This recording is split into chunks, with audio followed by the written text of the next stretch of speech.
Of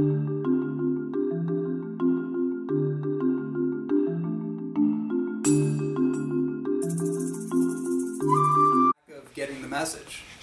This is part of the question. I'm framing into it. I'm not just going to point out the obvious. Since we've been filming so far, there's been 3 different ambulances that have driven by, and there's been multiple police cars that have been driven by. Clearly these are more extreme versions of symptoms showing up, like a heart attack would be, and it's signifying, in what I'd say both of our perspectives, a challenge in people's lives that keep showing up over and over and over again that they clearly haven't overcome.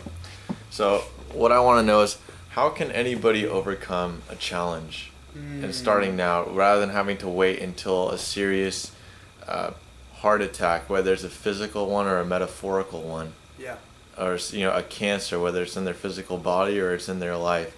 How can they overcome a challenge before something like that can happen, even if that was what was presented to them?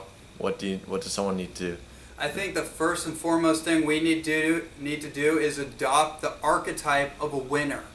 That's the first thing. Most people in the world, unfortunately, have adopted the archetype of the loser. The type of person who always loses. The type of person who never wins the prize. Who's never won anything in their life. Who this is their lot in life. We have to shift our mindset, right? And not just like a nice little like, oh, I think more positively. It's literally setting your mind with intention that you are a winner. That whatever happened in the past is in the past. It's in the ash bin of history. It doesn't exist anymore. It's no longer the storyline that I'm carrying out into my destiny. That's, to me, is the biggest distinction between people that succeed and people that fail. And failure is not a habit. Failure is a destination of giving up on your dream, giving up on your goals, giving up on yourself, essentially, and just choosing a life of mediocrity. If we can get ourselves out of accepting baseline existence, baseline mediocrity, for, actually following something worth pursuing, following the progression of a noble ideal, then everything in our life is going to actually up-level.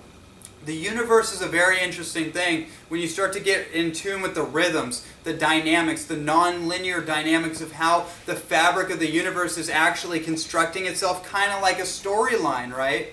And based on synchronicity. How can we get out of challenges? Well, I like to use the word synchronicity because it allows me to look at life in more of an enchanted perspective. The big problem I see is that people that are convinced that magic doesn't exist in the world, they're never going to find it. They're never going to find the magic because they are convinced without a shadow of a doubt that it doesn't exist, that it's all hocus pocus, it's Harry Potter, it's mysticism, it's old alchemy that never had anything to do with anything, even though that was the original source of chemistry and science, and we've traded that for some kind of arbitrary form of science that's not even scientific.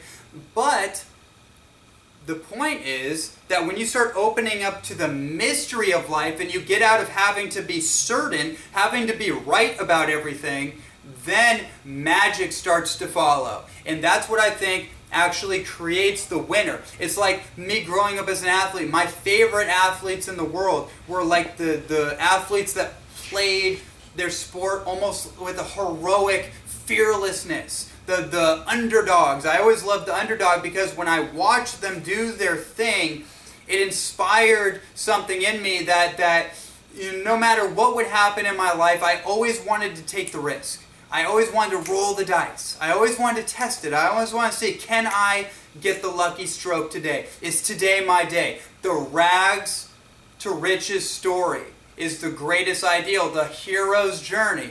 Right? We can go on and on about this, right? But it's believing in a possibility for your life that is superseding where you are now. The progression of a noble ideal. What are you here on this earth for? Are you here just to live in baseline existence, just to live your lot in life? Or are you here for something more? Are you here to actually give something more? Because I heard a quote, and I'll finalize it on this, was that it's going to take In order for you to become all that you can be, it's going to take everything that you have to give. And that's what I really believe is missing from the ingredient. We could talk about nutrition, we could talk about every in and out of health and personal development, but it all funnels back to this core principle of adopting the proper attitude, right? And adopting the attitude of a champion.